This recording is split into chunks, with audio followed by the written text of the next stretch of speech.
everybody, and welcome into Sports by GSMC. I am your host, Jeremy Lapidus.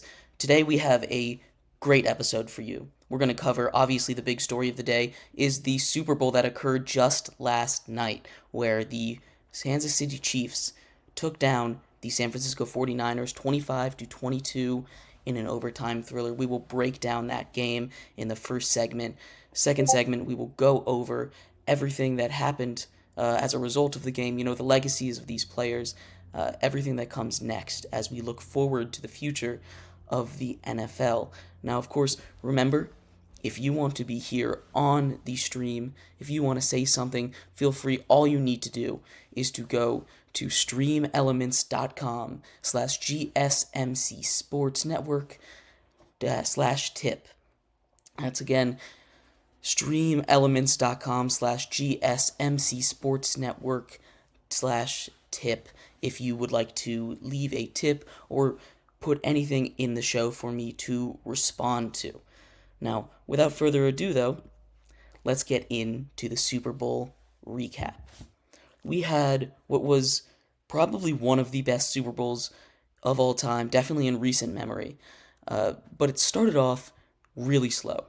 The first quarter, there were no points, lots of turnovers. The first quarter ended 0-0 after a couple promising drives were struck down with some fumbles by both Christian McCaffrey and Isaiah Pacheco.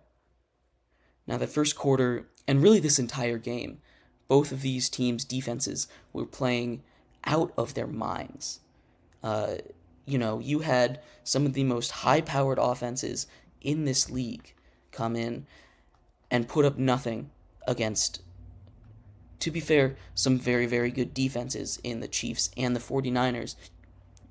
But to be shut down as completely as they were in the beginning of that game and even into the second quarter, it was very impressive, especially with the 49ers not having Dre Greenlaw as he tore his Achilles entering the game. A huge setback for them, not something that probably lost them the game, because that defense was able to hold them off as much as they could with or without him. We don't know for sure if that really would have made a difference, but they played good enough that it probably did not make that much of a difference having him out there. But that first quarter, drive started out.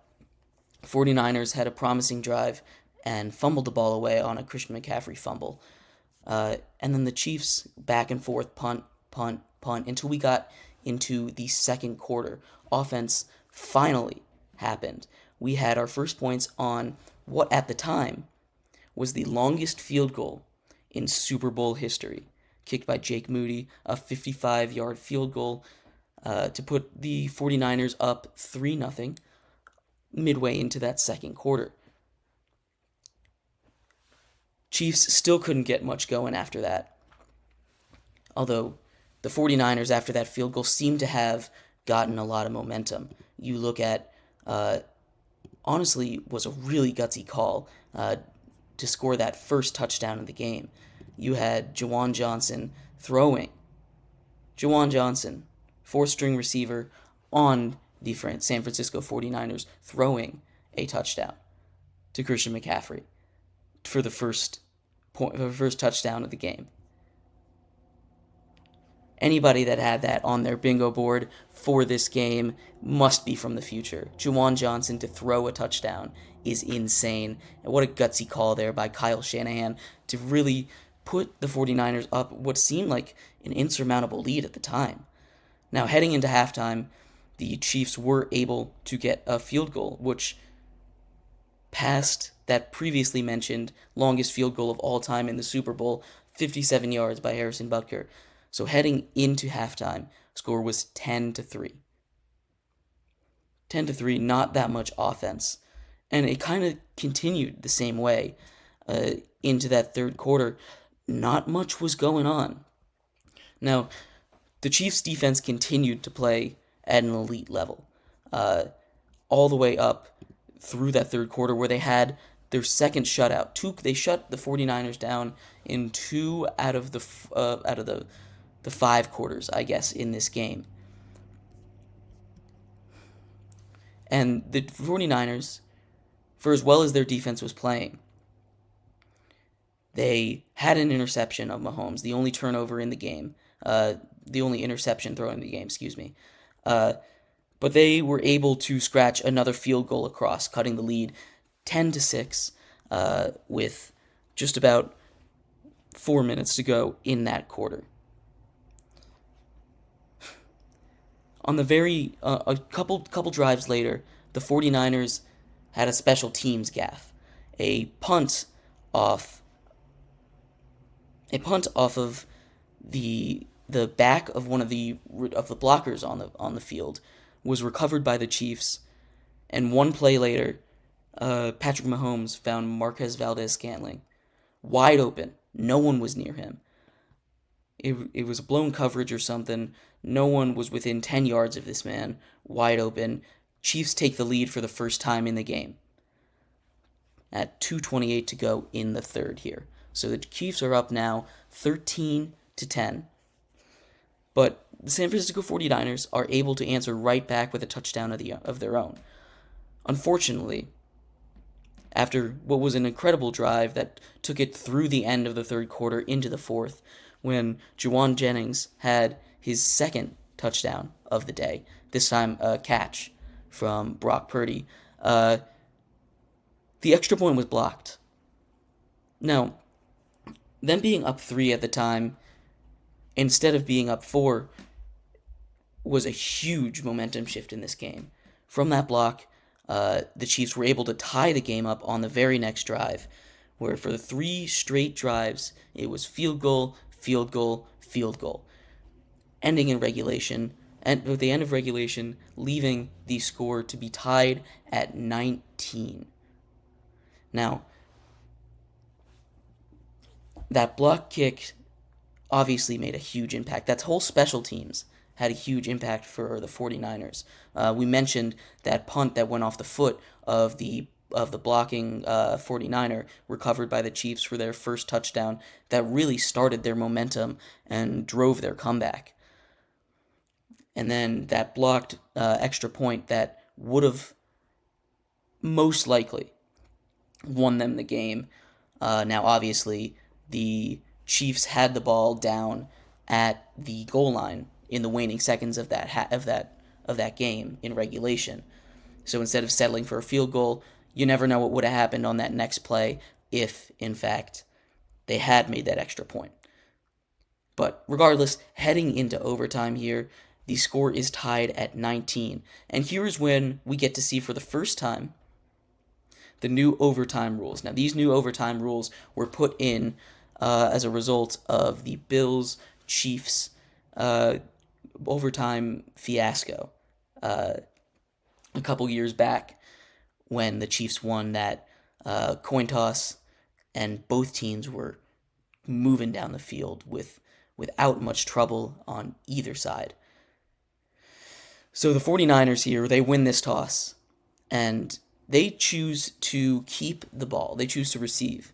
Now, they're running down the field. It's running down the gut of the Kansas City Chiefs. They cannot stop them until they get into the red zone. There's a 4th and 4 here at the Kansas City 9-yard line. Now, we have similar rules, not the exact same, but similar overtime rules in college football.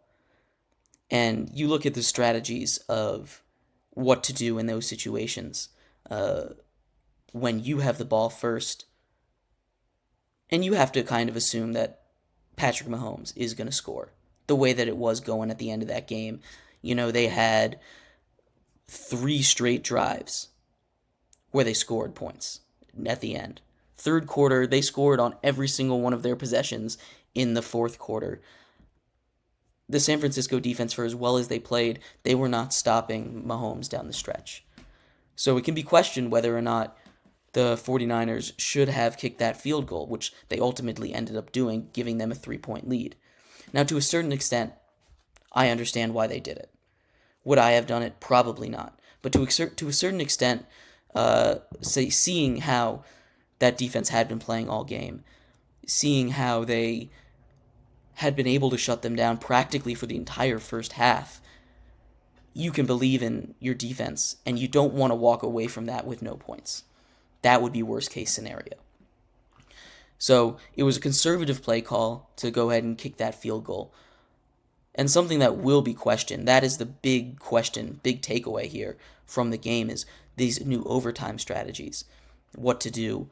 And the 49ers, quotes from their guys, Kyle Juszczyk came out and said that that a bunch of 49ers had no idea what the actual rules were of the new overtime. They thought you score a touchdown, the game is over. So, not the greatest look for the 49ers here. But either way, they kick that field goal, putting them up 3 points, 22-29 in overtime. And now the Chiefs have a chance to tie or win the game. Now they go on this 13-play, 75-yard drive that takes up 7 minutes of game time. There's a huge 4th and 1 call early in the drive on the Kansas City 34, where Andrew Reid draws up this beautiful play call. You have a read option to Pacheco on 4th and 1 at a shotgun. Patrick Mahomes keeps. You have Travis Kelce running a motion flat route, heading out to the flat there's only one defender, and you put him in conflict. The defender ended up choosing to cover Kelce, leaving Mahomes with a wide open lane, and he ends up picking up 8 yards on that 4th and 1. A huge play, and one of the best play calls that I've seen in a long time. There was just a lot going into that, putting so many defenders in conflict. It was almost a surefire to work. And then another huge play in this drive. Heading down, there was a third and 6 at the Kansas City 46, where Patrick Mahomes again made this play with his legs. He ran for 25 yards here, I believe, to set them up deep into 49er territory, almost at the red zone. A huge run. It just didn't work, and the 49ers hadn't been blitzing a lot that game. They hadn't been doing a lot of blitzing because that's just not who the 49ers are. But on a 3rd and 1 call, 49ers do blitz. They do blitz, and they just run a short little drag route to Rashee Rice, and he beats that blitz, something that the 49ers had not been able to do very well throughout the entire game. With time winding down, and this is something that for some people they may not know, although the time was running out in that first overtime period, since the Chiefs had not finished their first possession, they weren't going to be at risk of losing the game. It just would have gone into double overtime. But with 3 seconds left in overtime, Patrick Mahomes, again, another one of those really well-designed motion plays that Andy Reid and the Chiefs offense have done so well for the longest time. Mecole Hardman goes in motion. His defender gets stuck behind the line, trying to make his way through the red zone mesh of defense, which leaves Mecole Hardman wide open. Catches it, walks into the end zone for the walk-off overtime touchdown. An incredible game by both teams. The Chiefs win their 2nd Super Bowl in a row. That is the first repeat Super Bowl winner since the Patriots did it in 03-04. And they've now won 3 Super Bowls in 4 years. Again, first time since the Patriots. Patrick Mahomes, in 6 years as a starter, has won a Super Bowl in 3 of those seasons and made it to the Super Bowl in 4 of them. An incredible start to his career. One that, as we'll get a little bit into in our next segment, might have him in the GOAT conversation already. But if you want to stick around for that, remember, we will dive into that in just a minute. We will be right back. Stick around.